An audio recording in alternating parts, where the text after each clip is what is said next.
아, 테스 형. 세상이 왜 이렇게 힘들어? 그리스 철학으로 배우는 삶의 지혜. 소크라테스가 말하는 의리 잘 사는 법에 대한 이야기를 오늘 한번 해볼까 합니다. 저 형이 대한민국에 여전히 그런 달달한 것이 남아있긴 한가? 2015년 개봉된 영화 내부자들에서 정치 조폭 안상구가 했던 말입니다. 근데 이 영화에서는 이런 대사도 나오죠. 어차피 대중들은 개돼지입니다. 적당히 지저대다가 알아서 조용해질 겁니다. 소름이 끼치는 말이죠. 돈과 권력만 있으면 대중들을 마음껏 부물러가면서 가진 자들은 온갖 불법을 저질러도 오히려 더 떵떵거리면서 사는 세상. 우리의 이 절망적인 상황을 잘 드러내는 영화의 아주 인상적인 대사들입니다. 이 영화에서나 볼 법한 이야기들이 우린 실제 뉴스에서도 심심치 않게 보게 되죠. 자, 이런 상황 속에서 우리는 어떻게 사는 것이 좋은 것일까요? 2400년 전에 활동하던 우리 테스 형님에게 한번 조언을 구해볼까요? 테스 형, 소크라테스는 어떤 사람일까요? 현대 철학을 대표하는 사람 중에 독일의 철학자 하이데거라는 사람이 있는데 강연과 저술에서 하이데거는 소크라테스, 바로 이 사람이야말로 서양 철학의 진정한 출발점이다 라고 말을 했습니다. 그럼 소크라테스는 어떤 생각을 하고 어떤 사상을 가지고 있었는가? 이걸 아는 게 참 고약한 일입니다. 왜냐하면 소크라테스는 스스로 쓴 아무런 기록도 남기지 않았기 때문입니다. 자, 이 소크라테스에 관한 정보의 대부분은 그의 제자였던 플라톤의 작품에 남아 있습니다. 이 플라톤은 엘리트 계층에서 자라난 사람이었습니다. 이 플라톤은 젊은 시절부터 나는 그리스 최고의 비극 작가가 되어야지, 이런 열망을 품고 있던 문학 청년이었습니다. 디오니소스 제전이 그리스인들에게, 특히 아테네인들에게 굉장히 큰 행사였는데 이 플라톤이 그곳에 출품할 작품을 들고 걸어가고 있었습니다. 이 아고라를 한참 걸어가고 있는데 한 사람을 둘러싸고 많은 사람이 모여 있는 걸 본 거예요. 저긴 뭘까? 하고 플라톤이 다가가서 바라봤더니 이 머리도 벗겨지고 들창코에 뚱뚱한 어떤 아저씨가 다른 사람들하고 대화를 나누고 있었던 겁니다. 바로 그가 소크라테스였는데 이 소크라테스가 다른 사람들과 나누는 이 철학적인 대화가 얼마나 흥미진진했던지 플라톤은 자기가 지금 뭘 하고 있는지 까먹은 거예요. 그리고선 그 자리에서 자기가 들고 있던 이 작품을 불 속에다가 던져버리고, 야, 이런 거 다 쓸데없어, 소크라테스의 제자가 되어야겠다. 이렇게 플라톤은 자신이 갖고 있던 문학적 재능을 모두 이 소크라테스의 대화를 기록하는데 바쳤던 겁니다. 자, 오늘 이야기에서는 이 플라톤이 쓴 작품들 중에 가장 대표적인 작품으로 꼽히는 국가를 가지고 이야기해 보겠습니다. 이 국가라는 작품 속에서는 정의란 무엇인가 라는 질문이 던져지고 이 주제를 놓고 등장인물들이 철학적인 대화를 벌이게 되는데요. 물론 그 주인공은 소크라테스입니다. 진짜 소크라테스라기보다는 국가에 나온 플라톤이 기록한 소크라테스에게 우리의 문제를 한번 물어보기로 하겠습니다. 이 국가에서도 소크라테스는 자기 친구들과 제자들을 데리고 아테네에서 이렇게 한참 걸어 내려와야 되는 이 페이라이에우스라는 항구에 축제를 구경하러 가게 됩니다. 그런데 그 축제를 구경하러 갔다가 방패 제조업으로 큰 부자가 된 케팔로스라는 사람이 있는데 소크라테스가 왔다는 이야기를 전해 듣고 그 사람을 집으로 모셔라. 거기서 밤새 또 이야기를 나누게 되죠. 바로 그 주제가 정의란 무엇인가 였습니다. 이 사람 저 사람이 이 대화 속에서 정의에 관해 나름대로 이야기를 내놓았는데 소크라테스 가만 듣고 있다가 정의가 그런 거야? 그러면 이건 어떻고 저건 어떻고 하면서 질문을 던지다 보면은 이 상대가 나가 떨어지죠. 자, 그런데 이런 이야기를 전부 듣고 있다가 정말 입이 근질근질거리던 한 사람이 있었습니다. 그 사람이 누구냐? 당대 최고의 소피스트로 꼽히던 트라시마코스라는 사람입니다. 트라시마코스, 느낌이 어떤가요? 좀 강하죠? 실제로 그 이름을 뜯어보면은 트라시라는 말은 강하고 거칠고 용맹스럽다는 뜻입니다. 그리고 마코스는 전투, 전쟁, 싸움이란 뜻입니다. 트라시마코스 이러면 아주 맹렬하게 용감하게 전투에 뛰어들어서 싸우는 사람. 이름만 봐도 전생 탁월한 싸움꾼인 걸 알 수 있겠죠? 진짜로 뭐 주먹 싸움을 했던 건 아니고 말싸움의 힘을 발휘했을 거라 짐작이 됩니다.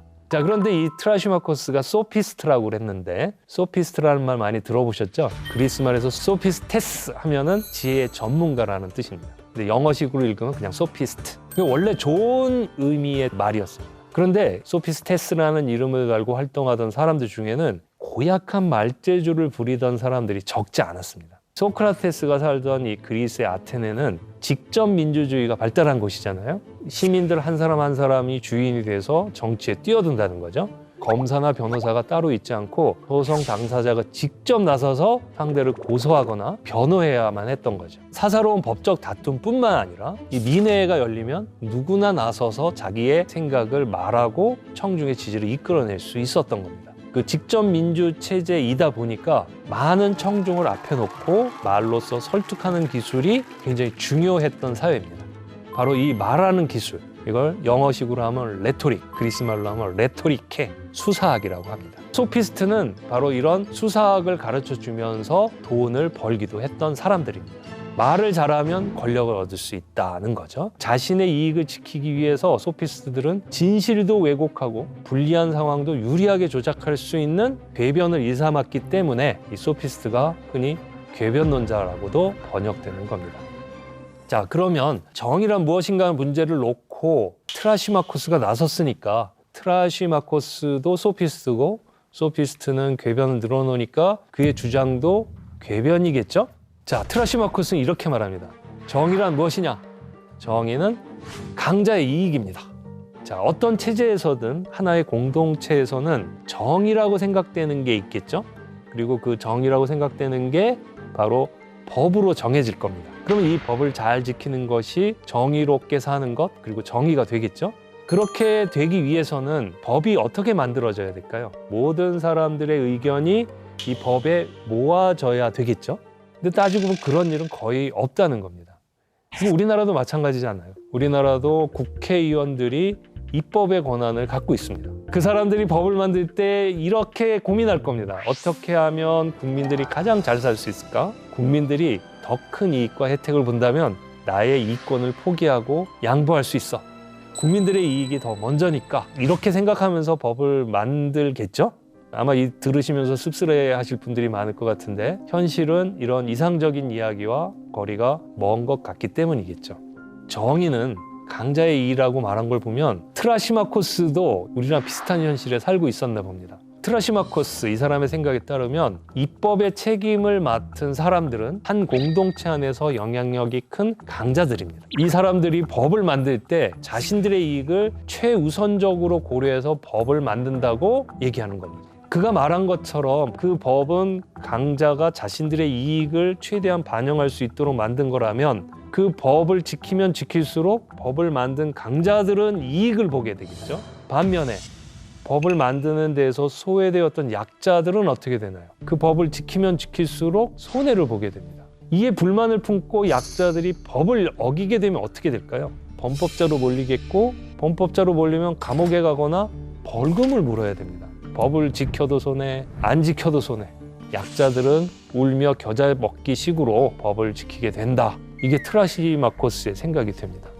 이 강자라는 사람들은 법을 지키기만 해도 자기에게 이익이 되는데 또 법을 살짝 어겨서 더 큰 이익을 보기도 하죠.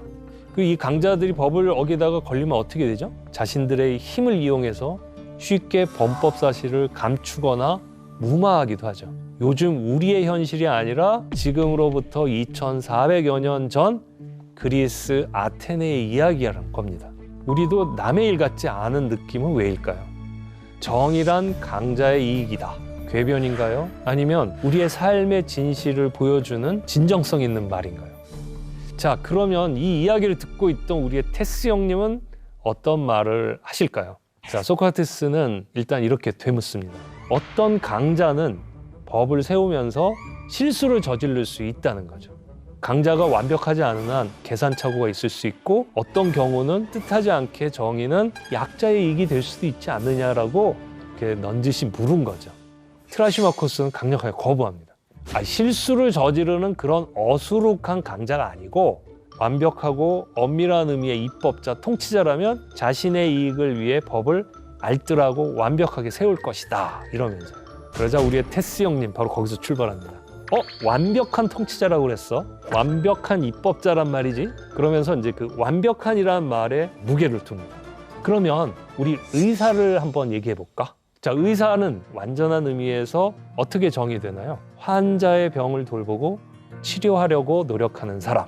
이렇게 되겠죠? 그런 의사가 의사로서의 역할을 다한다면 과연 누가 이익을 볼까요? 하고 물어요. 결국 의술에서 약자인 환자가 이익을 보게 됩니다. 자, 그런데 이 문제를 더 극단적으로 한번 몰아가 보겠습니다. 뭐 제가 모는 게 아니고 우리 테스 형님이 그렇게 했어요. 병원으로 위급한 환자가 하나 왔습니다. 그런데 이 환자가 돈이 전혀 없는 극빈자예요. 그럼 이 경우에 의사가 온전한 의미에서 의사라면 그는 설령 돈을 하나도 못 받는 한이 있더라도 최선을 다해서 환자를 돌봐야겠죠. 그 의사라는 사람이 야, 뭐 나는 땅 파서 병원 운영하는 줄 아냐? 난 돈 없으면 나도 안 해. 이렇게 거부한다면 이 사람은 의사라고 말할 수 있을까요? 소크라테스는 말합니다. 그는 의사라기보다는 의술을 이용한 돈벌이꾼이 되겠죠.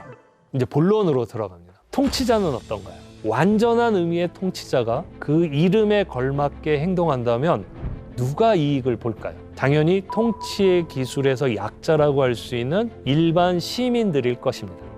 반면에 그 약자들의 삶과 복지, 행복을 위해 최선을 다하는 통치자는 어떤가요? 어쩌면 고단함에 힘든 나날을 보내야만 할 것입니다.